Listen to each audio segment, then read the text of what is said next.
શ્રેયાબેન ને જયદીપભાઈ રેડી? ચાલો શ્રેયાબેન તમે મૂકો 9 ઢાંકણ અને જયદીપભાઈ તમે મૂકો 8 ચોકલેટ.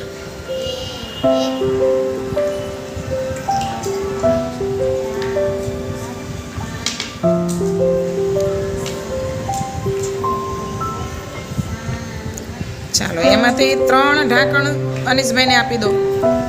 તો હવે કેટલા રહ્યા તમારી પાસે ગણો. ચલો જયદીપ તમે એમાંથી 4 ચોકલેટ રવિભાઈને આપી દો. કેટલા વધે? સરસ. ચલો જયદીપભાઈ તમારી પાસે કેટલી ચોકલેટ વધી? 4. સરસ. ચાલો ધ્રુવભાઈ 5 ઢાંકણ મૂકો તમે અને આસિયાબેન તમે 7 ચોકલેટ મૂકો. ચલો ફટાફટ ઝડપથી. 5 કીધી ધ્રુવ, મેં 5 જ કીધા ધ્રુવ. 5 જ મૂકવાના છે બેટા. ગણો 5 કરો. હા 7. ચલો એમાંથી તમે 2 ચોકલેટ રવિને આપી દો અને તમે એમાંથી 2 ઢાંકણા અનીશને આપી દો. હવે કેટલા રહ્યા તમારી પાસે ગણો. હા સરસ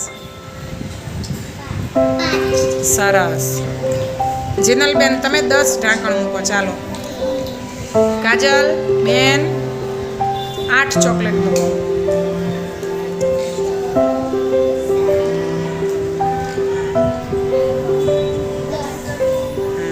ચલો એમાંથી 4 ઢાંકણ અનીશભાઈને આપી દો. ઝડપ કરો કાજલબેન. ચલો 8 મૂકવાની કીધી ને મેં ચોકલેટ. હા હવે એમાંથી તમે 3 ચોકલેટ રવિને આપી દો.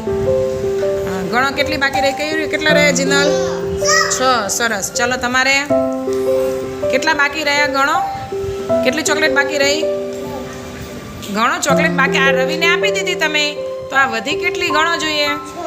ગણ તો પહેલાં અહીંયા ગણો. ચાલો